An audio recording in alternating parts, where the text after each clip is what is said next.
Seigneur, nous voulons te bénir pour ces temps que nous avons passés sous ton regard. Te bénissons parce que tu es le Dieu fidèle. Seigneur, reçois notre reconnaissance, mais aussi reçois notre offrande, afin que cela puisse servir à faire évoluer ton œuvre, aussi bien à l'extérieur que dans nos cœurs, dans nos vies, que l'Église puisse être au bénéfice de cette œuvre. Seigneur, merci pour la gestion, merci pour ta présence, merci pour ta parole aussi, qui va être annoncée, qui est vraiment la vérité. Par elle, tu nous sanctifies. Seigneur, je profite de ce temps pour demander ta grâce, et afin que chaque personne puisse recevoir une parole qui exhorte, qui réconforte, qui encourage. Père, dans le nom de Jésus, sois béni et glorifié. Amen. Amen. Ouvre les yeux de mon cœur. C'est le dernier chant que nous avons interprété et je trouve qu'il est de circonstance pour ce matin, notamment pour la prédication, puisque c'est ce que le Seigneur va faire avec une personne, parce que je continue mon thème qui touche la parole de Dieu, c'est « Rends-moi la vie selon ta parole ». Donc ce matin, nous arrivons à notre 5e personnage, pour vous rappeler que le premier personnage a été Simon le pharisien, où Jésus va simplement l'interpeller en lui disant « Simon, j'ai quelque chose à te dire ». Ça a été le démarrage donc de toute une prédication, de pensée, parce que le Seigneur a quelque chose à nous dire, mais la question c'est est-ce que nous sommes prêts ou est-ce que nous voulons entendre le Seigneur ? C'est personnel, c'est individuel, mais ça ne change pas que le Seigneur a quelque chose à nous dire. Nous avons vu aussi le personnage, le centenier romain, qui lui n'a pas été gourmand, il a simplement demandé un mot. « Dis un mot et mon serviteur sera guéri ». Et ce mot de la part du Seigneur a été « va ». Et par ce petit mot « va », eh bien, le centenier romain a eu sa prière exaucée, il a vu son serviteur guéri, et ça a été une grande bénédiction, bien sûr, pour la personne malade, mais certainement pour le centenier romain et toute sa maison, tous ses serviteurs, et certainement le village où il était, ça a été un grand encouragement. Il y a eu aussi ce paralytique qui a été emmené au pied du Maître par 4 personnes, où Jésus lui dira « Lève-toi ». Et nous avons vu que dans le grec, le mot pouvait être aussi « réveille-toi ». Et nous avions donc un besoin de nous réveiller, de nous lever par la parole du Seigneur. Et le 4e, ça a été Lévi, où le Seigneur lui a dit simplement « suis-moi ». La 5e personne que nous allons voir, ce qui sera, et j'arrêterai là ce dimanche, il y aurait d'autres exemples, c'est dans Jean au chapitre 4, et le verset 21, c'est l'histoire de la Samaritaine. Jean, chapitre 4, verset 21. Voici ce que Jésus dit à cette femme. « Femme », alors l'expression « femme », ce n'est pas que Jésus soit misogyne, loin de là, mais c'est plutôt une façon de dire madame, on pourrait interpréter ainsi, mais madame. Donc c'est avec un profond respect que Jésus prend cette formule. Femme, lui dit Jésus, crois-moi, l'heure vient où ce ne sera ni sur cette montagne, ni à Jérusalem que vous adorerez le Père. Amen. Un simple verset, mais la parole que le Seigneur va lui donner, c'est tout simplement cette invitation « crois-moi ». Il est quand même étrange que Jésus lui donne cette parole parce que dans le contexte, cette femme a sa religion, elle a une certaine connaissance, peut-être vague, de Dieu, de ses pères, parce qu'elle parle de Jacob, donc des patriarches. Mais cependant, Jésus va lui dire « crois-moi ». C'est peut-être étrange de dire que dans le milieu religieux, dans le christianisme, dans la chrétienté, même aujourd'hui, eh bien, le Seigneur veut amener les croyants et en leur disant « crois-moi » ou « croyez-moi ». Parce qu'il y a bien dans le domaine de la religion des gens qui ont une connaissance bien vague. Et cette parole qui est adressée à la Samaritaine, cette parole sera en mesure de changer, de transformer sa vie dans la mesure où elle reçoit cette parole. Parce que pour que le Seigneur lui dise « crois-moi », on peut donc supposer que la foi en Jésus n'était pas vraiment ancrée dans sa vie. C'était quelque chose de vague qui n'était pas du tout à son avantage.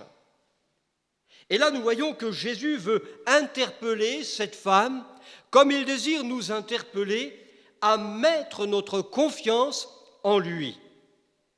La question qu'on peut se poser, c'est en quoi croyons-nous ? Cette question n'est peut-être pas vraiment juste parce qu'on devrait plutôt dire en qui croyons-nous, mais volontairement, je dis en quoi croyons-nous ? Je me suis aperçu que dans le monde croyant, dans le monde chrétien, on croit à beaucoup de choses, on croit à des choses, mais dans notre façon de voir, c'est bien souvent un manque de croire en la personne de Dieu. Si je n'ai pas cette dimension de croire en la personne de Dieu, eh bien je vais finir par mettre ma foi plus aux choses auxquelles j'attends de Dieu. Et ça fait toute une différence. Dans son dialogue, donc, la femme laisse entendre qu'elle ne fait que croire à sa religion ou à une religion, à ce qu'elle a reçu, puisqu'au verset 20, elle dira « Nos pères ont adoré sur cette montagne, donc le mont Garizim, et vous dites, vous, les Juifs, que le lieu où il faut adorer est à Jérusalem. » Il y a déjà ici une confusion. La présence, la parole du Seigneur commence à porter son fruit. Elle est comme interpellée. Mais vous dites, et nous, on dit. Est-ce qu'on ne retrouve pas un petit peu ce dilemme dans le milieu de la chrétienté ? Un tel prêche ceci, un tel prêche cela. Je vous dis de venir à moi, il faut aller plus chez l'un ou chez l'autre. La question n'est pas l'Église où nous appartenons qui est important, c'est en qui je crois. Et je ne dis pas en quoi, mais en qui je crois. La Bible nous dit que Jésus ajoute à l'Église ceux qui sont sauvés. Maintenant, les sauvés, la logique du Seigneur, doivent avoir la même théologie, la même foi, le même Seigneur, le même Esprit, le même Dieu, la même Église, il n'y en a pas 36, même si elle porte différents noms. Et c'est le drame aujourd'hui. Aujourd'hui, on ne parle plus de l'Église de Jésus-Christ. Alors, je ne veux pas faire de polémique, comprenez bien, je ne vise personne en particulier. Et s'il fallait pointer du doigt, je pointerais d'abord du doigt notre propre mouvement, parce que nous y sommes. Que ça soit bien clair, parce que je ne voudrais pas qu'on me dise « Ah, je suis contre et contre ». Non, j'englobe toutes ces, dénominations qui se réclament de Christ. Mais alors pourquoi on ne parle plus de l'Église de Jésus-Christ ? On va dire l'Église catholique, l'Église protestante ou l'Église du pasteur un tel. Et on oublie que l'Église, elle est au Seigneur. C'est Jésus qui bâtit son Église. On n'appartient pas à une dénomination ou à un homme. L'Église appartient, en principe et bibliquement parlant, à Jésus-Christ. Alors cette femme, elle est dans cette situation. Vous dites, vous, et nous, on dit. Je suis désolé, qui a tort et qui a raison ? Il n'y a rien de surprenant parce que dans l'histoire des Samaritains, ils avaient eux-mêmes, à un moment donné de leur histoire, construit leur propre temple, qui a été détruit par le peuple juif. Mais cependant, malgré la destruction du temple, les Samaritains reconnaissent quand même le Pentateuque. Comme le juif, ils attendent le Messie. Ils offrent des sacrifices, mais sur le mont Garizim, contrairement aux Juifs qui sacrifiaient à Jérusalem. Et de plus, dans son histoire, elle adore. Mais son problème, c'est qu'elle adore ce qu'elle ne connaît pas. Quelle drôle de religion! de nous amener à connaître, à adorer quelque chose ou quelqu'un que nous ne connaissons pas. C'est un drame. Le mot religion aujourd'hui ne me fait plus peur, parce que la religion, c'est ce qui nous relie à Dieu. Mais une religion qui ne nous conduit pas, qui ne nous amène pas au Créateur, à notre Rédempteur Jésus-Christ, à celui qui est la tête et le chef de l'Église, je dis quelle drôle de religion. Alors il y a un vide, et ce vide, bien sûr, il faut le remplir. Cette femme, je ne mets pas en doute sa sincérité dans sa croyance, mais le problème, c'est que sa croyance, elle n'est pas basée sur le Fils de Dieu, puisque Jésus lui-même l'invite à croire en lui. Alors sa foi, cette femme, est empreinte de paganisme. Et on voit bien que ce qu'elle croyait se limitait à quoi? Ça se limitait à l'eau, qui venait chaque jour puiser au puits. C'était en fin de compte sa croyance, et cette croyance, cette eau représentait bien les insuffisances de son espérance. Chaque jour, elle venait, chaque jour, et c'était répété. Et un point donné où Jésus lui dira « Quiconque boit de cette eau aura encore soif ». Une religion qui ne conduit pas à celui qui peut nous nourrir, nous désaltérer, eh bien, les points auxquels nous pouvons croire, qui est contraire même à l'Évangile. On y revient encore, mais on aura toujours soif. Nous ne serons jamais comblés. Et Jésus lui dit déjà une chose. Tu viens à ce puits, tu bois de l'eau qui te satisfait un temps, mais celui qui boit de cette eau, de ta religion peut-être, ou de tes conceptions que tu as de Dieu, qui n'est pas empreinte de l'Évangile, eh bien tu auras encore soif. Tu peux boire chaque jour, mais tu auras encore soif. Jésus dit bien, quiconque boit de cette eau aura encore soif. Que dire? Jésus un jour dira dans Jean 7, versets 37 et 38, « Le dernier jour, le grand jour de la fête, Jésus, se tenant debout, s'écria, « Si quelqu'un a soif, qu'il vienne à moi et qu'il boive. Celui qui croit en moi, des fleuves d'eau vive couleront de son sein, comme dit l'Écriture. » As-tu soif? Alors Jésus te dit, viens à moi. Parce que celui qui vient à moi n'aura plus jamais soif, parce qu'il aura le contentement, la suffisance. Il sera jour après jour désaltéré. Il n'aura plus besoin de faire des efforts comme cette femme. Imaginez à cette époque, avec sa cruche, une fois remplie, eh bien il fallait qu'elle apporte, et pour une femme c'était lourd, sous la chaleur du soleil, et c'était répété chaque jour. Mais le Seigneur dira, vous tous qui êtes fatigués, eh bien venez à moi, et je vous donnerai du repos. Voilà ce que le Seigneur et la véritable religion nous conduit.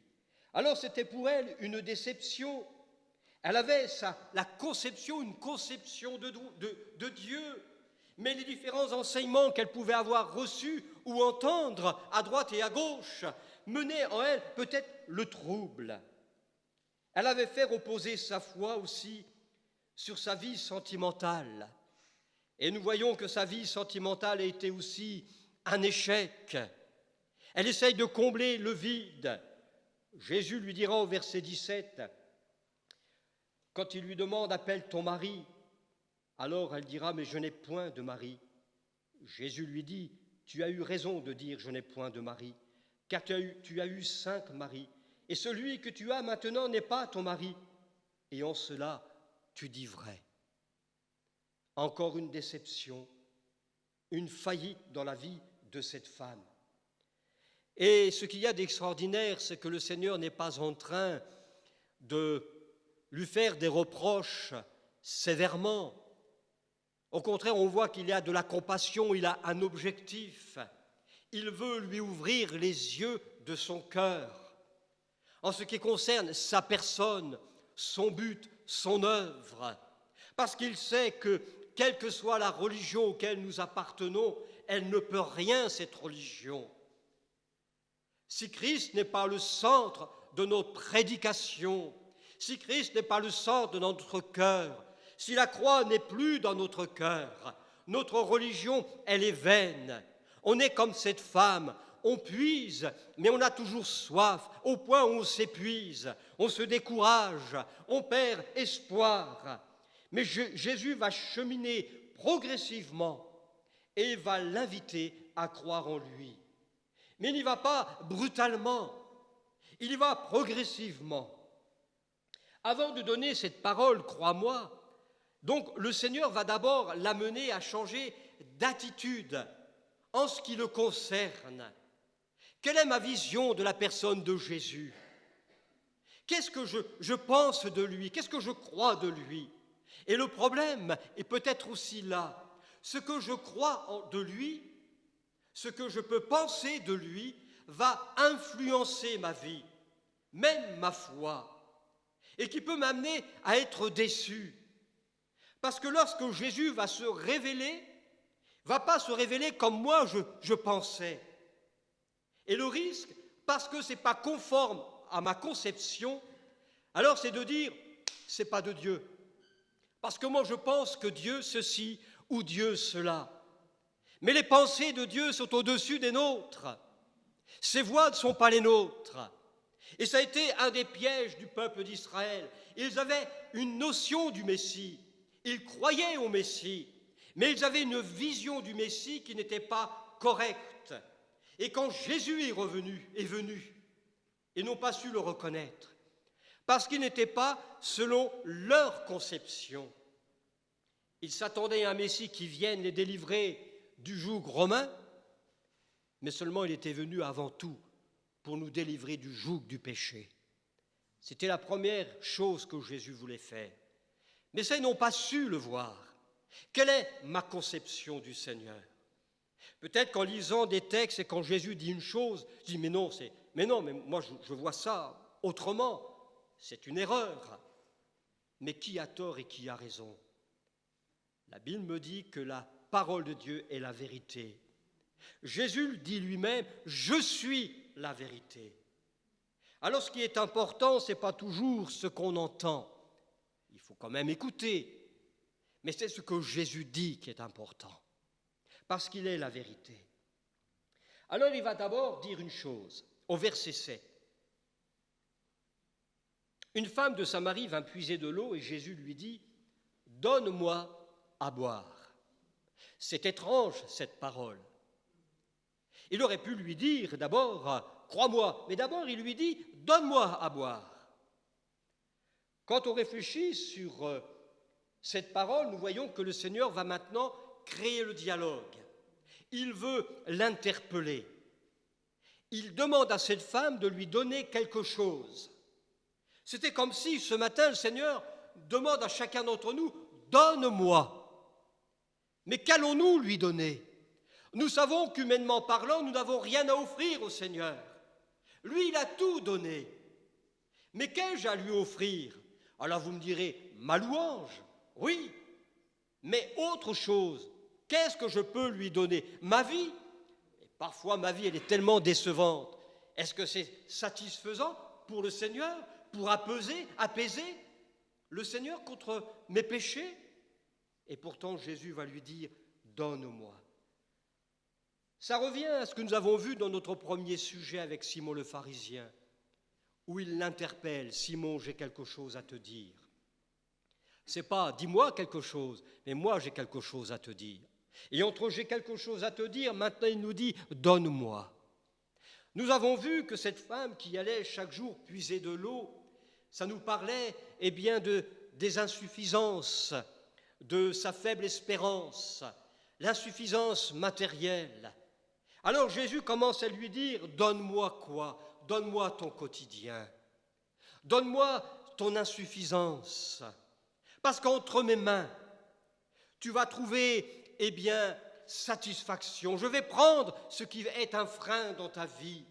Donne-moi ta vie. Donne-moi ton quotidien. Il commence par là, le Seigneur.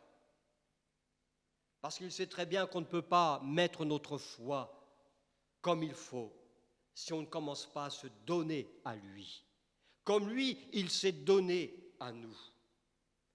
Parce qu'il est certain que nous n'avons rien à offrir à Dieu, mais c'est lui qui nous invite à remettre notre vie, notre quotidien, celle qui vient de nos manquements, de notre puits, qui ne peut pas satisfaire, eh bien, on lui remet. Et lui, à la place, il va combler. Une deuxième parole qu'il va donner, c'est au verset 10. Il dira à cette femme, « Si tu connaissais le don de Dieu, et qui est celui qui te dit, donne-moi à boire, tu lui aurais toi-même demandé à boire, et il t'aurait donné de l'eau vive. » Il y a deux choses quand même intéressantes. C'est tout d'abord, le Seigneur l'amène à demander. C'est plus maintenant, donne-moi, mais demande. Demander à Dieu est une attitude à apprendre. Et nous voyons que par cette parole, cette femme n'avait pas l'habitude de demander. Pourquoi ? Parce que Jésus ne fait pas de sous-entendu, mais il met clairement qu'elle ne connaît pas le don de Dieu. Si tu connaissais le don de Dieu, alors toi-même tu lui aurais demandé. Et on ne peut pas demander au Seigneur si on ne le connaît pas. Dans la logique, est-ce que vous pouvez vous adresser à des gens que vous ne connaissez pas ? Pouvez-vous mettre votre confiance en des gens que vous ne connaissez pas ? Eh bien, sur le plan relation avec Dieu, si nous ne le connaissons pas comme il faut le connaître, on ne demande pas, parce qu'on ne le connaît pas tout simplement. Et Jésus commence à aller au fond des choses. Ton problème, c'est que tu ne me connais pas, et tu le démontres, tu t'efforces toi-même, par tes efforts, à combler le vide. Mais tu vois, si tu me connaissais, tu cesserais de te débattre, et tu me demanderais. Mais remarquez bien, Jésus ne se contente pas de dire « demande », mais il dit bien « toi-même », c'est-à-dire ne compte pas sur la foi des autres, sur la prière des autres, mais toi-même. C'est aussi quelque chose de personnel. Alors je ne suis pas en train de dire qu'il ne faut pas prier les uns pour les autres. Il y a des situations, des circonstances où on a besoin du soutien de la prière de l'Église. Et ça, il ne faut pas l'oublier. Mais il y a des situations où c'est à moi-même de demander. Est-ce qu'on fait bien la différence ? Il y a des choses auxquelles moi je ne vous dirai pas, parce que ça me concerne. C'est entre Dieu et moi, mais si je le connais, alors je le demande moi-même. Je n'ai pas besoin d'intermédiaire. C'est entre lui et moi. Mais il y a des situations, oui, on a besoin de la prière des frères et sœurs. Alors elle a besoin d'entrer dans cette connaissance, dans cette relation, pour enfin demander. Et ensuite, le Seigneur va lui dire « crois-moi ». Il faut remarquer que le Seigneur demande la foi en sa personne, et non pas en quelque chose, mais bel et bien en sa personne. Alors ça n'exclut pas que le Seigneur demande aussi la foi en sa personne, mais aussi l'Écriture nous amène et revendique la foi à ses œuvres, à sa parole, à ses promesses. Mais en demandant la foi en lui, il va directement au fond des choses, il va à la source. Car le Seigneur, quand il nous demande « croyez-moi », eh bien, ça devient maintenant une relation qui est un cœur à cœur. Quand Jésus dit que votre cœur ne se trouble point, croyez en Dieu et croyez en moi, il ressort que la foi en Dieu est indissociable à celle de Christ. L'un et l'autre vont ensemble. Et le Seigneur donc l'invite à entrer dans la dimension de la foi. Mais la foi et la connaissance vont ensemble. Si tu connaissais, et quand on le connaît, aussi la foi, elle naît. Cette femme est en contact avec la parole de Dieu. Et on peut mettre en parallèle cette parole de Paul aux Romains. La foi vient de ce qu'on entend, et ce qu'on entend vient de la parole de Christ, de la parole de Dieu, d'une parole qui annonce Christ. Moi, ce que je trouve extraordinaire dans ce passage, c'est que cette femme, elle a en face d'elle celui qui est la parole faite chair. C'est la parole qui annonce la parole. Alors il ne peut que naître la foi dans la vie de cette femme. Et il est important d'avoir cette foi en la personne de Jésus. Dans Jean 8, verset 24, Jésus dira « C'est pourquoi je vous ai dit que vous mourrez dans vos péchés, car si vous ne croyez pas ce que je suis, vous mourrez dans vos péchés. » Le mot « car » montre vraiment la raison de la mort dans nos péchés. C'est le manque de foi en sa personne. Et quand il ne dit pas seulement de croire en lui, mais c'est de croire en ce qu'il est. Si vous ne croyez pas ce que je suis, croire ce qu'il est, si je n'ai pas cette foi, nous mourrons dans nos péchés. Alors qu'y est-il pour que nous le croyions? L'importance de le connaître. Je vais reprendre le verset 10. « Si tu connaissais le don de Dieu, et qui est celui qui te dit « Donne-moi à boire », tu lui aurais toi-même demandé à boire, et il t'aurait donné de l'eau vive. » Ce n'est pas une foi aveugle. Bien souvent, on entend dans nos milieux, mais il faut croire, et si tu crois, tu verras, Dieu répondra, vas-y, comme s'il faut foncer tête baissée. Mais la foi n'est-elle pas aussi une ferme assurance? C'est aussi une conviction. Oser demander et dire aux gens, vas-y, fonce, et Dieu est avec toi. Mais quand il n'y a pas de conviction, souvent, c'est le mur qu'on se prend. C'est le mur qui nous arrête. Et ensuite, on a une belle bosse. Un homme avait besoin, justement, d'une conviction, de connaître le Seigneur. C'est l'aveugle, dans Jean 9, que Jésus guérit. Et à un moment donné, le Seigneur va lui poser cette question, « Crois-tu au Fils de Dieu ?» Et cet aveugle va lui dire, « Mais qui est-il pour que je croie en lui ?» Qui est Jésus pour nous, pour toi, pour croire en lui? Et cet aveugle était prêt à croire, mais il avait besoin de connaître. Ainsi, la foi et la connaissance vont de pair. Si on ne connaît pas Jésus, on ne peut pas mettre notre foi en lui. Question cruciale, connaissons-nous le Seigneur? Il est certain que c'est la connaissance du Seigneur qui produit la motivation à avoir recours à lui. Et la foi repose sur la crédibilité et la fiabilité de la personne sur laquelle elle s'appuie. C'est une foi kamikaze, oser dire « ouais, moi j'y vais, fonce tête baissée, sans mettre ma foi en lui ». Non, non. Nous avons besoin de le connaître. Ça sera aussi une motivation pour nous. Alors nous voyons que par ces paroles, cette femme, la Samaritaine, elle va avancer dans la connaissance. C'est quelque chose qui se fait progressivement. Au verset 9 de Jean 4, elle va dire « Mais toi qui es juif ». Pour cette femme, Jésus est d'abord un juif, un homme du peuple d'Israël. Au verset 11, elle prend une étape supérieure. « Seigneur », lui dit la femme. C'est plus le simple juif pour elle, mais il devient maintenant le Seigneur.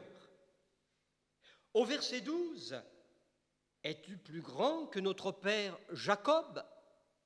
En effet, parce que les Samaritains avaient aussi foi au patriarche. Jacob était donc son père dans la généalogie. Alors elle commence à se dire, mais es-tu plus grand que lui? Donc elle monte une étape. Au verset 19, avec ce que Jésus lui révèle, ce qu'il lui dit, elle va lui dire, es-tu prophète? Tiens, ça commence à mûrir. Au verset 25, je sais que le Messie doit venir. Elle avait foi et elle était dans l'attente du Messie. Je sais que le Messie doit venir. Ça commence à travailler. Au verset 29, lorsqu'elle retourne à son village, elle dira, voici, venez voir un homme qui m'a dit tout ce que j'ai fait. Ne serait-ce point le Christ, le Messie? Et au verset 29, toujours, bien que le Seigneur lui ait dit qu'il était le Messie, cependant elle reste sur une question. Peut-il être le Messie? Peut-il être le Christ? Voyez, mais elle progresse. Est-ce que notre contact avec le Seigneur, le contact avec la parole de Dieu, est-ce que nous sommes sortis de l'enfant, de la crèche? Parce que là, on approche des fêtes, et bientôt, on va nous présenter Jésus dans la crèche, mais il y a belle lurette qu'il n'y ait plus. Si je reste focalisé là-dessus, alors nous avons un petit Christ. Ça n'a pas mûri dans nos têtes. Jésus est dans la gloire. Il est ressuscité, il est vivant, il est dans la gloire, dans la puissance. Il faut que nous sortions de cette révélation et que nous mûrissions comme cette femme. Alors, elle a rendu témoignage aux gens de son village. Et puis finalement, on remarque au verset 42, ce n'est pas vraiment elle qui a le mot de la fin. Ce sont les gens du village. Au verset 39, on va prendre. Plusieurs Samaritains de cette ville crurent en Jésus à cause de cette déclaration formelle de la femme. Il m'a dit tout ce que j'ai fait. Aussi, quand les Samaritains vinrent le trouver, ils le prièrent de rester auprès d'eux, et il restait là 2 jours. Un beaucoup plus grand nombre crurent à cause de sa parole. Et il disait à la femme, « Ce n'est plus à cause de ce que tu as dit que nous croyons, car nous l'avons entendu nous-mêmes, et nous savons qu'il est vraiment le Sauveur du monde. » Ils ont dû entendre la parole de Dieu. Bien sûr que l'Église a une responsabilité sur ses épaules, c'est d'être témoin dans ce monde. Mais de quoi nous rendons témoignage?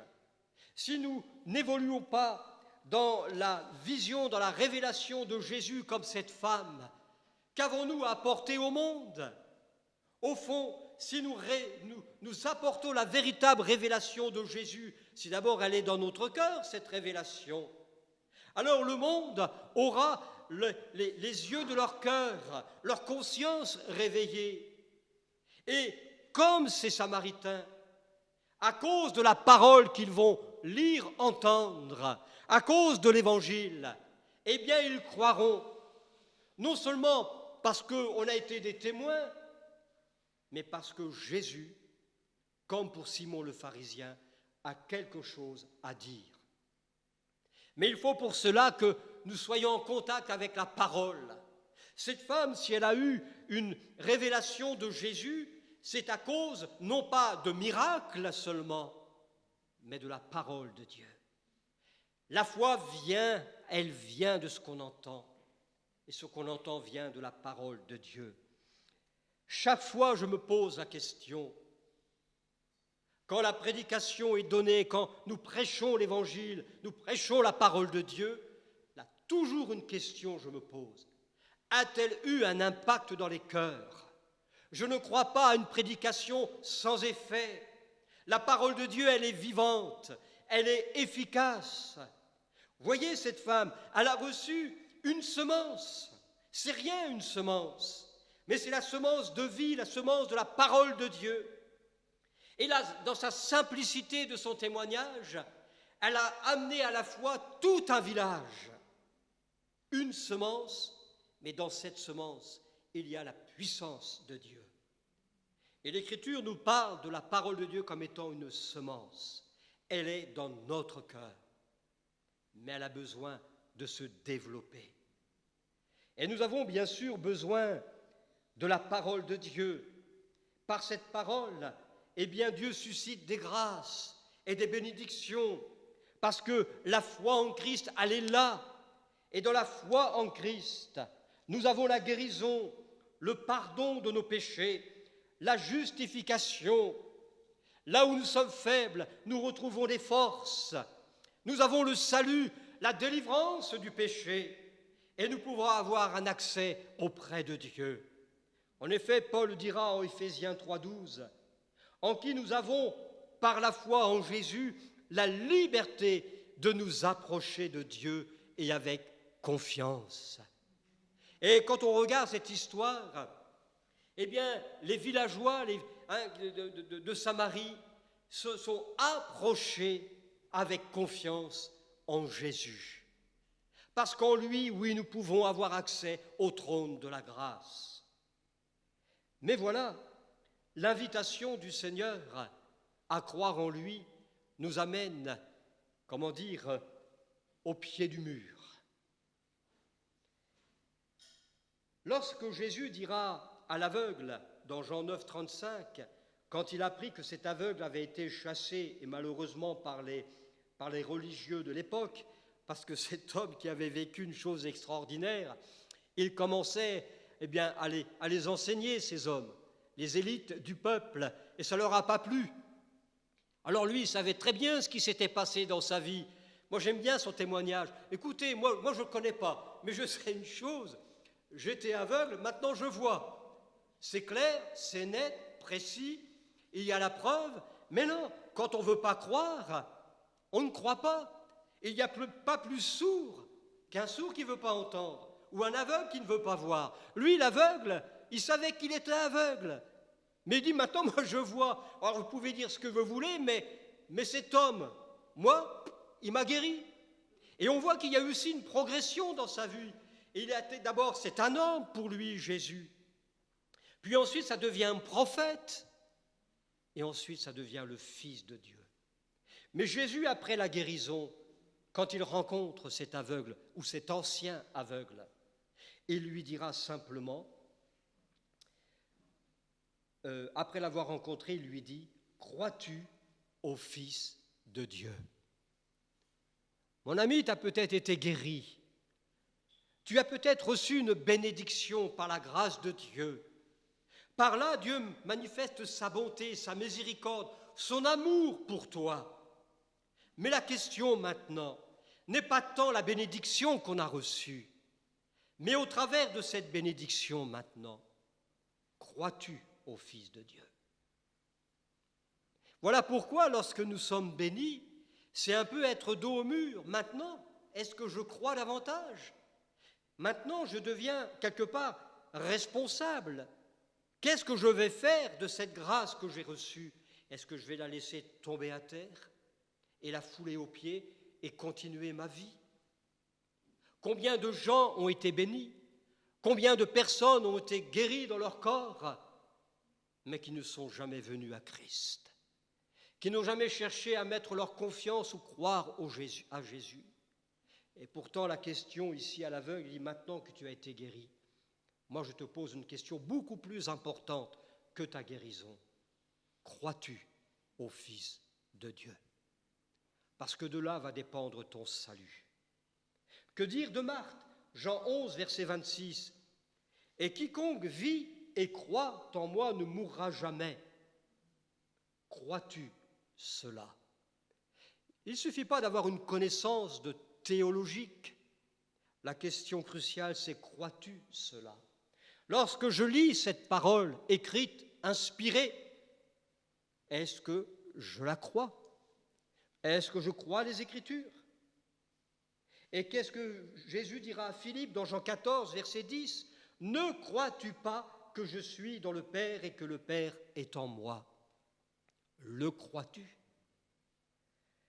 Alors, pour terminer, Marc 16, verset 16, « Celui qui croira et qui sera baptisé sera sauvé, mais celui qui ne croira pas sera condamné. » S'il faut faire la conclusion, eh bien, tout tourne autour du fait de croire ou de ne pas croire. Dieu n'est pas compliqué. Alors la question, c'est, comme pour cette femme, il nous invite à croire en lui. Nous sommes dos au mur, et la question qui est posée, elle est individuelle. On ne peut pas croire pour son voisin. Je ne peux pas croire pour les membres de ma famille. Je crois d'abord pour moi-même. Et sur ce que je crois par révélation, je le transmets comme cette femme, afin de gagner ceux qui me sont proches, les membres de ma famille, les collègues de travail, mon voisinage, et par extension, bien sûr. Et ça fait boule de neige. On le voit dans le témoignage de cette femme, très simple. Elle n'est pas exubérante. Elle dit tout simplement, j'ai rencontré un homme, il m'a dit tout ce que j'ai pu faire dans le passé, ce que je suis, n'est-il pas? Et ces gens y viennent, ils entendent et ils croient. Parfois, nous nous compliquons bien la vie. Et si le manque de résultats, le manque de fruits dans nos vies personnelles, est-ce que le problème ne vient pas de la foi? Alors la question de ce matin, c'est croyons-nous au Fils de Dieu? C'est une question que je laisse sur notre cœur à réfléchir et que le Seigneur, comme Paul fera la prière aux Éphésiens, qu'il illumine les yeux de notre cœur et qu'il puisse nous révéler le Fils de Dieu. Amen. Prions quelques instants. Alléluia. Seigneur, nous voulons te bénir parce que tu es celui qui ne change pas. Merci, Seigneur, pour le don que tu nous as accordé. Ce don, s'il est pour l'humanité, il est aussi pour l'homme individuellement. Seigneur, veuille dans ta bonté illumine les yeux de notre cœur. Révèle le Fils de Dieu tel qu'il est. Seigneur, au travers de ta parole, parce que toi, tu ne changes pas. Jésus, qui est la parole de Dieu, qui a été faite chair et qui est retourné dans la gloire, l'Écriture nous dit qu'il ne change pas. Ce que tu as été à l'époque des prophètes, tu l'es aujourd'hui, dans notre temps d'aujourd'hui. Veuille te révéler, veuille susciter la foi en nous par le moyen de ta parole, parce que tu es le rémunérateur de notre foi. Tu es celui qui suscite notre foi. Seigneur, que cette question ne soit pas une question embarrassante pour nous, mais qu'aujourd'hui nous puissions dire avec sincérité, oui, je crois au Fils de Dieu, venu en chair, mort pour mes péchés, qui a été enseveli, mais qui est ressuscité et qui est aujourd'hui dans la gloire et dans la présence du Père. Alléluia. Seigneur, merci, parce que tu es celui qui vient bientôt. Père, nous voulons te bénir. Merci de raccompagner chacun et chacune de nous. Et que cette semaine, que la révélation de Christ, soit en mesure, à la hauteur de nos attentes. Révèle-toi, Père, au nom de Jésus. Amen. Amen. Alléluia. Merci, mon Dieu.